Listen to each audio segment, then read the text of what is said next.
6 ponis celestiales bárbaros de cabellos negros, gritando en el fragor de la batalla, irrumpieron en el claro, y Drizzt se dio cuenta de inmediato de que aquellos fornidos guerreros eran las formas que había visto moverse en el campo, tras las figuras de los orcos, pero todavía no podía estar seguro de su lealtad. Fueran cuales fuesen sus propósitos, su llegada sembró el terror en los orcos que permanecían todavía en pie.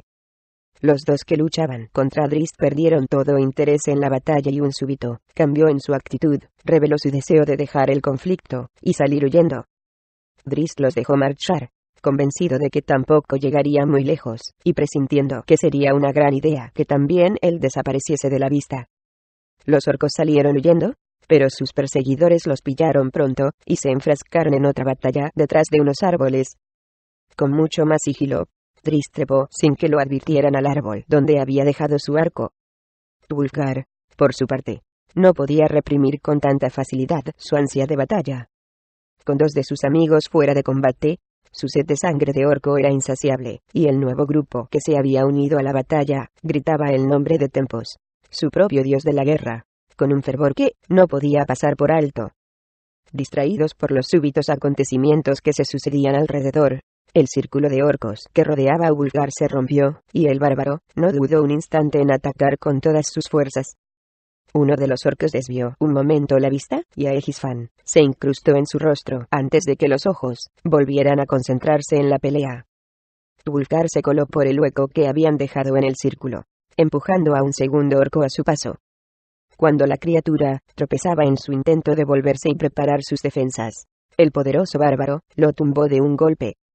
Los 2 orcos restantes dieron media vuelta y salieron huyendo, pero Wulfgar estaba justo a sus espaldas. Lanzó el martillo, que acabó al instante con la vida de uno, y, arrojándose sobre el otro, lo tumbó al suelo bajo su cuerpo, y le quitó la vida con las manos desnudas. Cuando hubo terminado, tras escuchar el crujido final del cuello, Wulfgar recordó la situación en que se encontraban él y sus amigos.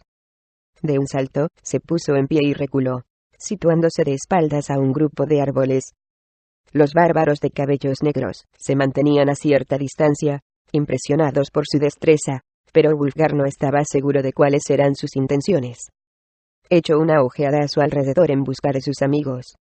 Regis y Bruenor yacían juntos cerca del lugar donde habían estado atados los caballos, pero no podía apreciar si estaban vivos o muertos.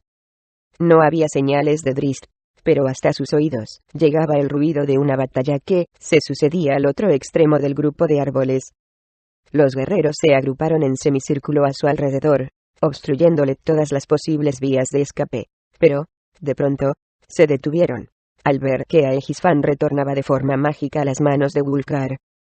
No podía ganar en una lucha tan desigual, pero ese pensamiento no lo descorazonó. Moriría luchando, como un verdadero guerrero, y su muerte sería recordada. Si los guerreros de cabellos negros se abalanzaban sobre él, sabía que muchos de ellos no volverían a ver a sus familias. Afianzó los pies en el suelo y sujetó con firmeza el martillo de guerra. «Acabemos de una vez», gritó en la oscuridad. «Espera», susurró una voz, suave, pero imperiosa, desde algún lugar en lo alto.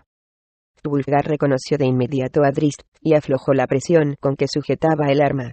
«Mantén tu honor, pero piensa que hay más vidas en juego aparte de la tuya». Wulfgar comprendió que Regis y Bruenor debían de estar todavía vivos, así que dejó caer el arma al suelo, y se dirigió a los guerreros. «Bienvenidos seáis».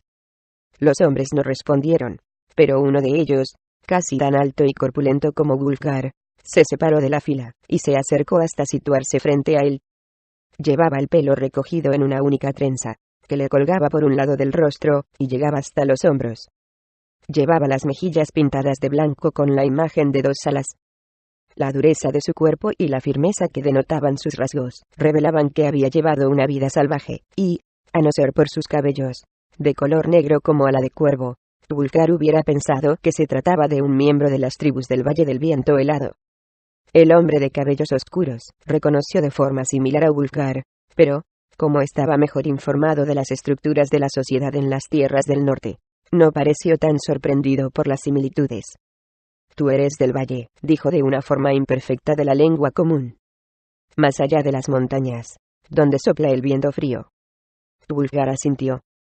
Soy Wulfgar, hijo de Beornegar, de la tribu del Alce. Compartimos los mismos dioses, porque yo también invoco a Tempos, para que me dé fuerza y coraje. El hombre de cabellos oscuros observó a los orcos caídos alrededor. El dios escucha tus invocaciones, guerrero del valle. Wulfgar alzó la barbilla con orgullo. También compartimos el mismo odio por los orcos, declaró, pero no sé nada de ti ni de tu gente. Ya aprenderás, respondió el hombre de cabellos oscuros. Alzó el brazo y señaló el martillo de guerra. Wulfgar se irguió con firmeza, pues no tenía intención de rendirse, por muy numerosos que fueran. El hombre de cabellos oscuros desvió la vista, atrayendo la mirada de Wulfgar. 2 guerreros habían recogido a Bruenor y Regis, y se los habían cargado a la espalda, mientras otros iban recogiendo los caballos desperdigados. El arma, ordenó el hombre de cabellos oscuros. Estás en nuestras tierras, sin nuestro permiso, Wulfgar, hijo de Beornegar. El precio de ese crimen es la muerte. ¿Deseas ver cómo ajusticiamos a tus pequeños amigos? Un Wulfgar más joven habría atacado en aquel momento, maldiciéndolos a todos en un impulso de rabia gloriosa, pero Wulfgar había aprendido mucho de sus nuevos amigos, en especial de Drizzt. Sabía que Aegisfam volvería a sus manos en cuanto la llamara, y sabía, también, que Drizzt no iba a abandonarlos. No era un buen momento para luchar. Dejó incluso que le ataran las manos, un acto de deshonor que ningún guerrero de la tribu del Alce podía nunca permitir. Sin embargo, Wulfgar tenía fe en Drizzt. Algún día sus manos volverían a ser libres, y, entonces, él diría la última palabra. Cuando llegaron al campamento bárbaro, tanto Regis como Bruenor habían recobrado la conciencia, e iban caminando, atados, junto a su amigo bárbaro. El cabello de Bruenor estaba manchado de sangre seca, y había perdido el casco, pero su resistencia de enano le había permitido salir con vida de un golpe que hubiera acabado con muchos otros. Llegaron a la cima de una pendiente, y se acercaron al perímetro de un círculo de tiendas y resplandecientes higueras. Aclamando a Tempos, el grupo de guerreros se introdujo en el campamento, arrojando al centro del círculo las cabezas sesgadas de los orcos para anunciar su llegada gloriosa. El fervor de dentro del campamento pronto igualó al de la comitiva guerrera, y los 3 prisioneros fueron empujados al interior, donde fueron recibidos por una multitud de vociferantes bárbaros. ¿Qué come esta gente?, preguntó Bruenor, en un tono más sarcástico que preocupado. Sea lo que sea, alimentadlos rápido, respondió Regis, antes de que el guerrero que lo custodiaba le diera una palmada en la nuca, y le advirtiera que debía estarse callado. Los prisioneros y los caballos fueron apiñados en el centro del campo, y la tribu los rodeó entonando una danza de victoria y dando puntapiés a las cabezas de los orcos, que rodaban por el polvo, mientras cantaban, en una lengua desconocida para los compañeros, su alabanza a Tempos y a Utgard, su héroe ancestral, por el triunfo de aquella noche. La alegría se prolongó durante casi una hora, y terminó de pronto, cuando todos los rostros se volvieron al unísono hacia la entrada de una tienda grande y decorada, que se mantenía cerrada. El silencio duró varios minutos, hasta que salió al exterior un anciano tan delgado como una vara, pero mostrando más energía de la que su edad parecía indicar. Su rostro estaba pintado con las mismas formas que el de sus guerreros, pero los dibujos estaban más elaborados, y llevaba un parche sobre el ojo, con una enorme gema verdosa prendida en él. Las ropas eran de un color blanco puro, y las mangas parecían alas de plumas cuando balanceaba los brazos a los costados. Bailaba y daba vueltas alrededor de las filas de guerreros, que aguantaban la respiración, y se apartaban respetuosamente, para que pasase. El jefe, susurró Bruenor. El chamán lo corrigió Wulfgar, más entendido en lo que se refería a las costumbres tribales.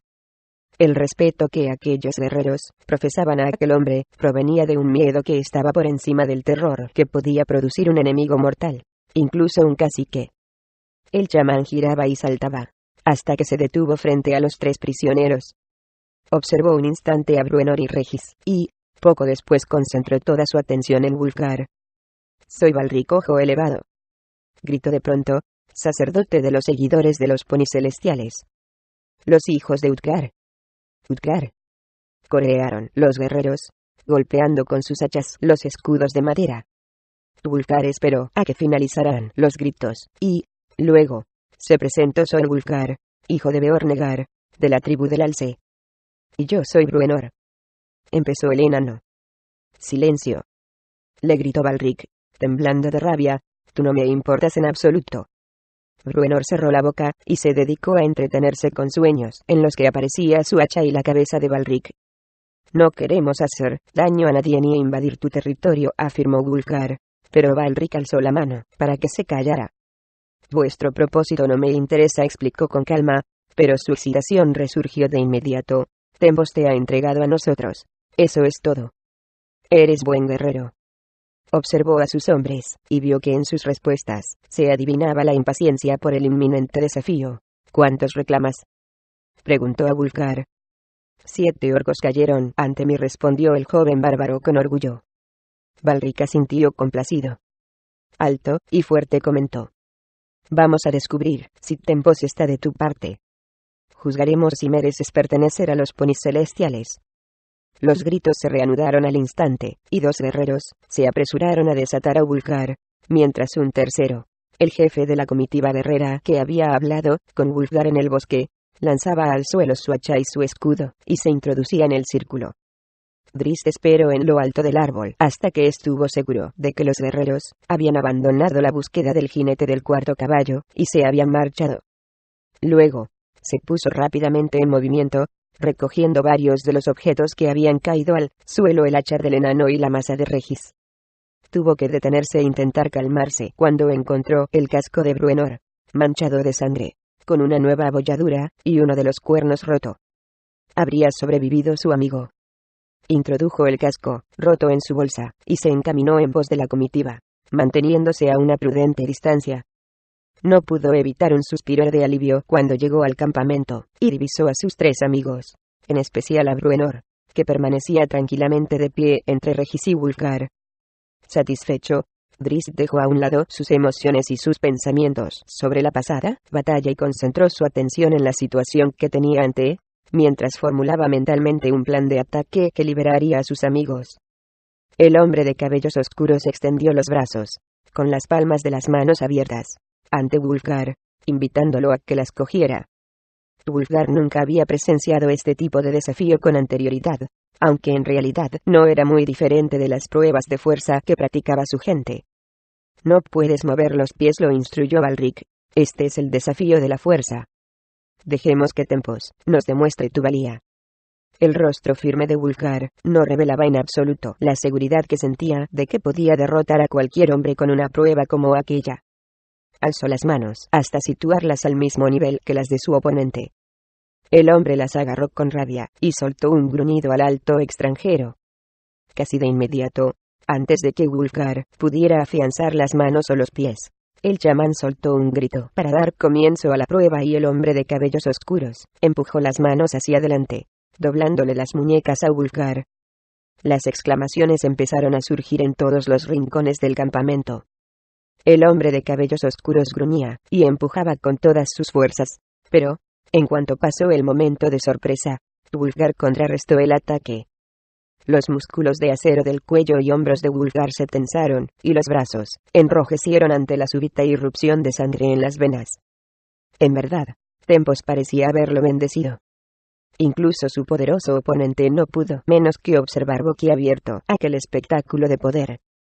Wulfgar lo miró directamente a los ojos, y soltó a su vez un gruñido, mientras le dirigía una mirada de determinación que predecía su inevitable victoria. Luego, el hijo de Beornegar empujó hacia adelante, deteniendo el impulso inicial del hombre de cabellos oscuros, y colocando sus propias manos en un ángulo más normal con sus muñecas.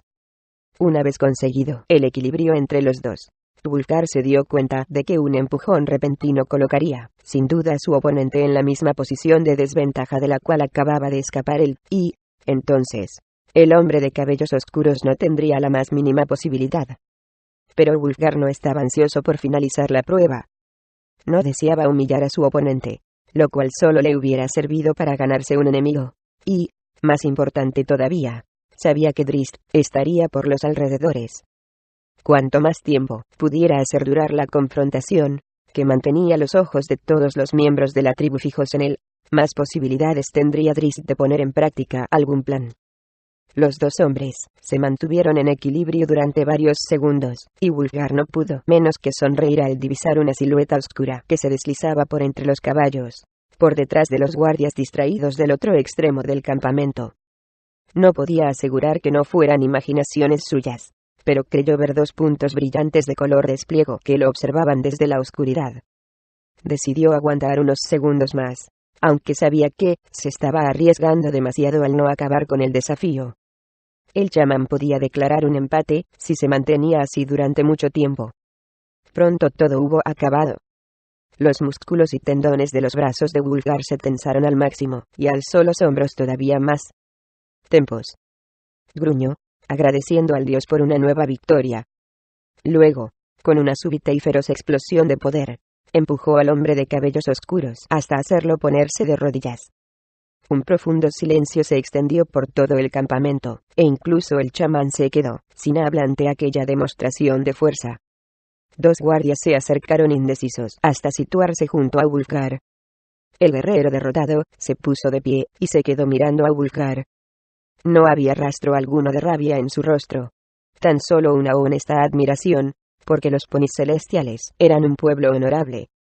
«Te daremos la bienvenida», declaró Balric.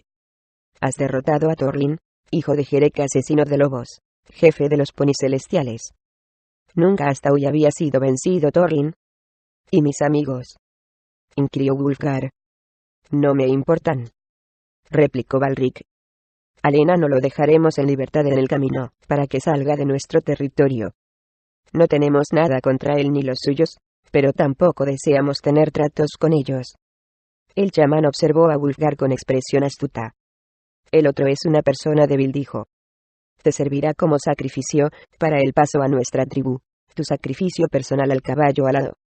Wulfgar no respondió de inmediato. Habían probado su fuerza, y ahora estaban probando su lealtad. Los ponis celestiales le habían otorgado el máximo honor al ofrecerle un lugar en su tribu, pero solo bajo la condición de que demostrara su lealtad hacia ellos, sin dudarlo.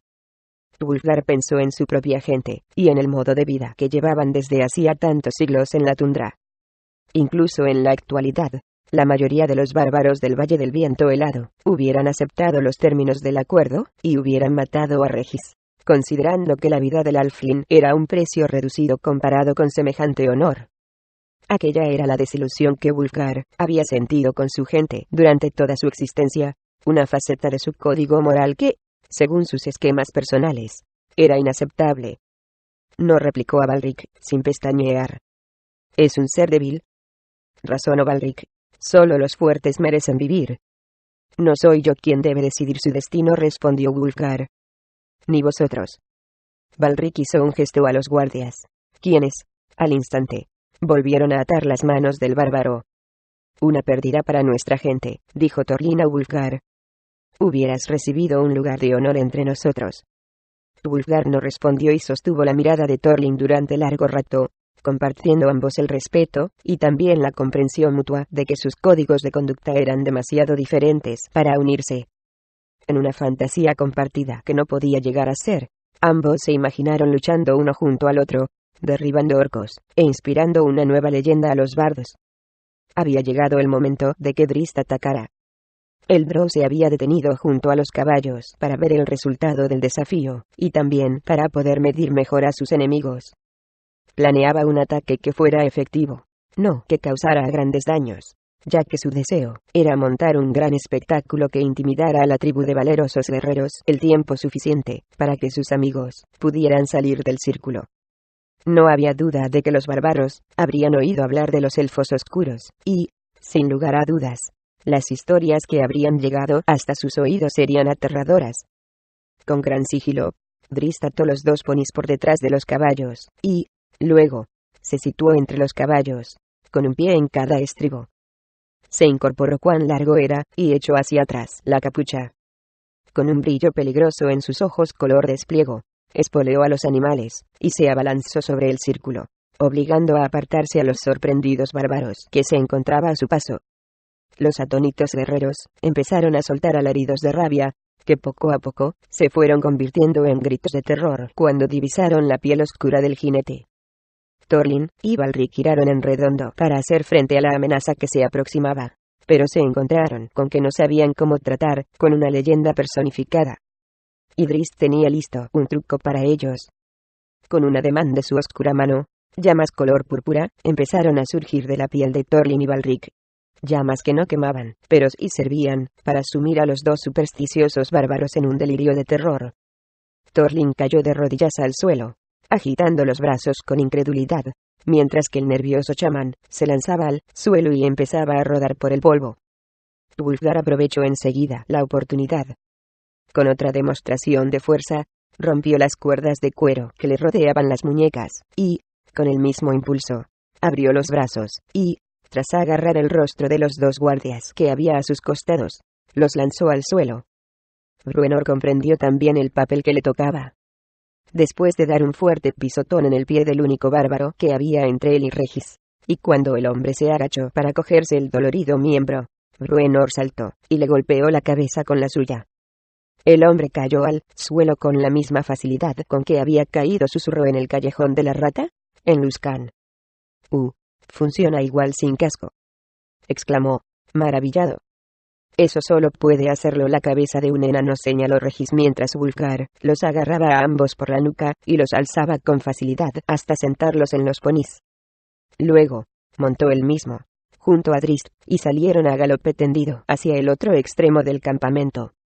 Todo había sucedido con tanta rapidez que los bárbaros no habían tenido tiempo de sacar un arma o de intentar cualquier tipo de defensa. Drizzt situó a su caballo detrás de los ponis para proteger la retaguardia. A galope tendido, gritó a sus amigos, al tiempo que espoleaba a sus monturas dándoles un golpe en la grupa con la parte plana de las cimitarras. Los otros tres lanzaron un grito de triunfo, como si su vida estuviese ya completa, pero Drizzt era consciente de que aquella había sido la parte más fácil. La noche se acercaba con rapidez, y en aquel terreno desconocido, y con tantos desniveles, los bárbaros nativos podían atraparlos con facilidad. Los compañeros salieron al galope en el silencio que precedía al crepúsculo, tomando el camino más recto y plano con el fin de poner tierra de por medio. Drizzt echaba de vez en cuando una ojeada a sus espaldas, esperando que los bárbaros empezaran a perseguirlos. Pero la conmoción en el campo había cesado casi inmediatamente después de su huida y el drow no vio señales de que los estuvieran persiguiendo. Ahora se alcanzaba a oír un único sonido, el canto rítmico de Balric en una lengua que ninguno de los cuatro viajeros conocía. Una mirada de terror en el rostro de Wulfgar los hizo detenerse. Los poderes de un chamán, explicó el bárbaro. En el campamento, Balric permanecía de pie a solas con Thorlin en el centro del círculo que formaba su gente, cantando y danzando el más poderoso de sus rituales, invocando el poder de la bestia espiritual de la tribu. La aparición del elfo drow había trastornado por completo al chamán. Había detenido cualquier asomo de persecución antes de que se iniciara, y había corrido hacia su tienda en busca de la bolsa de cuero sagrada que era necesaria para realizar el ritual, tras decidir que era el espíritu del caballo alado, Pegaso, quien debía tratar con los intrusos. Balric designó a Thorlin como el recipiente en el que debía tomar forma el espíritu, y el hijo de Hereg se dispuso a esperar la posesión con estoica dignidad, odiando aquel ritual que le privaba de su identidad, pero resignado a prestar obediencia absoluta a su chamán. Sin embargo, desde el principio Balric se dio cuenta de que, en su excitación, se había excedido en la urgencia de la invocación. Thorlin empezó a chillar y cayó al suelo, agitándose en plena agonía. Una nube gris lo rodeaba, y sus vapores arremolinados se moldeaban con su forma, redibujando sus facciones. Su rostro se hinchaba y se contraía, y, de improviso, con un esfuerzo supremo, se inclinó hacia adelante para tomar la forma de una cabeza de caballo, mientras su cuerpo se transmutaba a sí mismo en algo no humano. Balric solo pretendía introducir parte de la fuerza del espíritu de Pegaso en Thorlin, pero la entidad había llegado, y había poseído al hombre por completo, reconstruyendo su cuerpo a su imagen y semejanza. Thorlin había desaparecido. En su lugar se encontraba la forma fantasmal de un caballo alado. Todos los miembros de la tribu se pusieron de rodillas ante él, incluido Balric, que no podía mirar cara a cara a la imagen de la bestia espiritual. Pero Pegaso podía leer los pensamientos del chamán, y comprendió sus necesidades infantiles. volutas de humo, empezaron a salir por las fosas nasales del espíritu, y, tras emprender el vuelo, se marchó en persecución de los intrusos que escapaban. Los amigos habían puesto a sus monturas a un trote más agradable, aunque todavía rápido. Libres de sus ataduras, y aparentemente, sin persecución a sus espaldas, habían aflojado un poco la marcha, y observaban el sol que se ponía ante sus ojos. Bruenor manoseaba su casco, intentando corregir la última abolladura para poder volver a ponérselo en la cabeza. Incluso Wulfgar, que tanto se había sobresaltado poco antes al escuchar el canto del chamán, empezaba ahora a relajarse. Únicamente Drizzt, siempre alerta, no podía quedarse convencido con una huida tan fácil, y fue él el primero en advertir que se acercaba el peligro. En las ciudades sin luz, los elfos oscuros estaban acostumbrados a tratar con frecuencia con seres de otros mundos, y, a lo largo de los siglos, habían desarrollado una sensibilidad especial para detectar las emanaciones mágicas de tales criaturas. Drizzt detuvo su caballo de improviso, y observó a su alrededor. ¿Qué oyes?, le preguntó Bruenor. No oigo nada, respondió Drizzt mientras buscaba con la vista alguna señal. Pero hay algo aquí. Antes de que pudieran responder, la nube gris bajó del cielo, y se cernió sobre ellos. Los caballos se encabritaron y corcovearon aterrorizados, y, en la confusión, ninguno de los amigos pudo averiguar lo que estaba ocurriendo. En aquel momento, el Pegaso se situó frente a Regis, y, al instante, el Halfling sintió que un frío mortífero se introducía en sus huesos. Soltó un chillido y cayó de la montura. Bruenor, que cabalgaba junto a Regis, embistió contra la forma fantasmal, sin temor alguno, pero el hacha no encontró más que una nube de humo donde momentos antes estaba la aparición. Luego, con la misma rapidez, el fantasma volvió a aparecer, y Bruenor sintió a su vez el frío gélido de su tacto. Pero como era más resistente que el Halfling, consiguió mantener el equilibrio sobre su pony. ¿Qué es esto?, gritó en vano a Drizzt y Wulfgar. Aegisfam pasó volando junto a él, y prosiguió su curso directo a su objetivo. Pero, una vez más, Pegaso se convirtió en humo, y el martillo mágico pasó, sin dañarlo, a través de la nube arremolinada. Al instante, el espíritu estaba de nuevo de regreso, embistiendo a Bruenor, y el pony del enano cayó de bruces al suelo en un esfuerzo supremo por alejarse de aquella cosa. «No puedes herirlo», gritó Drizzt a Wulfgar, que corría ya en ayuda del enano. «No existe por completo en este mundo». Wulfgar dominó con sus poderosas piernas al aterrorizado caballo, y volvió a embestir en cuanto Aegisfam retornó a sus manos. Pero de nuevo, volvió a encontrarse con una nube de humo. «Entonces, ¿qué hacemos?», gritó a Drizzt, volviendo la vista en todas direcciones en busca de señales que indicaran el retorno del espíritu. Drizzt se concentró en buscar respuestas en su mente. Regis yacía todavía en el suelo, pálido e inmóvil, y Bruenor, a pesar de que no había recibido heridas graves con la caída, parecía aturdido y temblaba violentamente, poseído por el gélido frío de otro mundo. Drizzt esbozó un plan a la desesperada, y, tras extraer la estatuilla de Ónice con forma de pantera de su bolsa, llamó a Genwibar. En aquel momento, el fantasma volvió a aparecer, y atacó con renovada furia. Primero descendió sobre Bruenor, y envolvió su cuerpo con sus frías alas. «Maldito seas en el abismo», gruñó Bruenor en tono desafiante. Wulfgar se acercó a toda prisa, pero perdió por completo de vista al enano, salvo por la cabeza de su hacha, que se agitaba inútilmente a través del humo. De pronto, la montura del bárbaro se encabritó, negándose, contra todo esfuerzo, a dar un paso más en dirección a la bestia sobrenatural. Wulfgar saltó de su silla, y se arrojó sobre la nube antes de que el fantasma pudiera reconstruirse. El impulso los condujo a él, y a Bruenor al otro lado del manto de humo. Rodaron por el suelo, y, al mirar hacia atrás, vieron que el fantasma había desaparecido de nuevo. Bruenor sentía los párpados pesados, y tenía la piel de un tono cadavérico y azulado. Por primera vez en su vida, su espíritu indomable no sentía el más mínimo deseo de proseguir con aquella lucha. Wulfgar también habría sufrido el impacto de hielo al pasar a través del fantasma, pero estaba todavía dispuesto a embestir de nuevo a aquella cosa. «No podemos luchar contra él», musitó Bruenor, cuyos dientes no paraban de castañetear. «Puede aparecer para atacar, pero desaparece en cuanto contraatacamos». Wulfgar sacudió la cabeza en tono desafiante. «Hay un sistema», exclamó, a pesar de que tenía que darle la razón al enano, «pero no puedo destruir nubes con mi martillo». Genwibar apareció al lado de su dueño, y se agachó, buscando al espíritu que amenazaba al drow. Drizzt comprendió al instante las intenciones del felino. «No», ordenó. «Aquí no». El drow había recordado algo que Genwibar había conseguido hacer varios meses atrás. Para salvar a Regis del derrumbamiento de una torre, Genwibar había llevado al halfling de viaje a través de las esferas de la existencia. Drizzt agarró a la pantera por el lomo. «Llévame a la tierra del fantasma», le ordenó. «A su propia esfera, donde mis armas puedan herir de verdad a su ser sustancial». El fantasma apareció de nuevo, mientras Drizzt y el felino se desvanecían en su propia nube. «Continúa moviéndote», dijo Bruenor a su compañero. «Manténlo como una nube de humo, para que no pueda alcanzarte».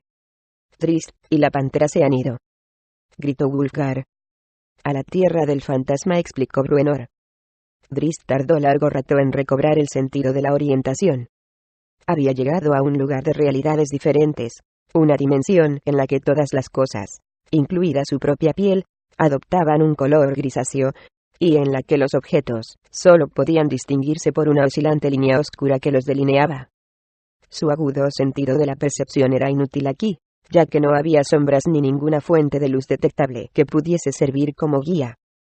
Además, no existía el suelo. No había nada tangible bajo sus pies, y ni siquiera podía decir si estaba subiendo o bajando. Ese tipo de conceptos no encajaban en aquel lugar. Consiguió distinguir la silueta del Pegaso, que saltaba, sin descanso, de un mundo a otro, sin llegar a definirse por completo en ninguno de ellos. Intentó aproximarse a él, y descubrió que el movimiento era un acto de la mente, y que su cuerpo seguía automáticamente las instrucciones de su voluntad. Se detuvo frente a las movedizas líneas, con la cimitarra mágica lista para atacar en cuanto su objetivo apareciese por completo. De pronto, la silueta de Pegaso pareció completarse, y Drizzt se apresuró a hundir su arma en el interior de la línea oscura que marcaba su forma. La línea se agitó, y se revolvió, y el perfil de la cimitarra empezó también a temblar, ya que en aquel lugar las propiedades de la cuchilla de acero asumían una composición diferente. Sin embargo, el acero demostró su dureza y la línea curva de la cimitarra quedó bien delimitada y hundida en la silueta del fantasma. De pronto, el tono grisáceo que lo envolvía pareció estremecerse, como si el corte de Drizzt hubiera perturbado el equilibrio de aquel mundo, y la silueta del fantasma empezó a temblar en un espasmo agónico. Wulfgar vio que la nube de humo se hinchaba de pronto, y adoptaba casi la forma del fantasma. «¿Es Drizzt?», gritó a Bruenor. «Se está enfrentando al fantasma en igualdad de condiciones». «Pues prepárate», respondió Bruenor ansiosamente, aunque sabía que su papel en la batalla había acabado. «El drow puede devolvértelo de un momento a otro, para que lo golpees». Bruenor cerró los puños, intentando expulsar el frío mortal que le roía los huesos, y tropezó con la figura inmóvil del halfling. El fantasma se volvió hacia Drizzt, pero la cimitarra volvió a atacar, al tiempo que Genwibar se introducía en la pelea, clavando sus enormes garras en la silueta oscura de su enemigo. El Pegaso reculó, alejándose de ellos, consciente de que no tenía la más mínima ventaja al luchar contra enemigos en su propio mundo. Su único recurso era retirarse a la esfera material, en donde lo estaba esperando Wulfgar. En cuanto la nube reconstruyó su forma, Aegisfan se clavó en ella. Por un instante Wulfgar sintió que golpeaba algo sólido, y comprendió que había dado en el blanco. Luego, el humo se desvaneció ante él. El fantasma estaba de nuevo junto a Drizzt y Genwibar, enfrentándose a sus incansables puñaladas y golpes. Volvió a retirarse al mundo material, donde Wulfgar se apresuró a golpear con rapidez. Atrapado y sin posible retirada, el fantasma recibía golpes en ambas esferas. Cada vez que se materializaba delante de Drizzt, el drow percibía que su silueta era más delgada y menos resistente a sus embestidas. Y, cada vez que la nube se materializaba frente a Wulfgar, su densidad había disminuido. Los amigos habían ganado la batalla, y Drizzt observó satisfecho cómo la esencia de Pegaso salía de su forma material y se perdía en la nube grisácea. «Llévame a casa», ordenó el debilitado drow a Genwibar. Al instante, se encontraba de regreso en el campo, junto a Bruenor y Regis. ¿Vivirá?, aseguró Bruenor ante la mirada interrogativa del Drow. Creo que no está muerto, sino desmayado. A unos metros de distancia, Wulfgar estaba también inclinado sobre una forma quebrada, retorcida, que había quedado a medio transformar entre hombre y bestia. «Es Thorlin, hijo de Heracles», explicó Wulfgar, mientras desviaba la vista hacia el campamento bárbaro. «Balric ha hecho esto. Sus manos están manchadas con la sangre de Thorlin. Tal vez fue Thorlin quien eligió su destino», sugirió Drizzt. «Nunca», insistió Wulfgar. «Cuando nos enfrentamos en el desafío, vi que era un hombre de honor, un verdadero guerrero. Nunca hubiera permitido esto». Se alejó unos pasos del cuerpo, dejando que aquellos restos mutilados les mostraran el horror de la posesión. En la gélida postura de la muerte, el rostro de Thorlin había quedado a medio camino entre los rasgos humanos y los rasgos equinos del fantasma. «Era el hijo del jefe», continuó Wulfgar. «No podía desobedecer las órdenes del chamán. Fue muy valeroso por su parte aceptar un destino semejante», señaló Drizzt. «Hijo del jefe», replicó Bruenor. «Parece que hemos conseguido dejar más enemigos a nuestras espaldas. Saldrán en persecución nuestra reclamando venganza. Lo mismo que pienso hacer yo», declaró Wulfgar. «Pagarás con tu sangre la suya, Balric Ojo Elevado», gritó a la distancia, y sus palabras se hicieron eco en los peñascos. Wulfgar volvió a observar a sus amigos, con una mueca de rabia en el rostro, y declaró solemnemente: «Vengaré el deshonor de Thorlin». Bruenor asintió complacido ante la fe del bárbaro por sus principios. «Una tarea honorable», coincidió Drizzt mientras señalaba con la punta de su arma hacia el este, hacia Long Saddle, la siguiente parada de su viaje. «Pero para otro día».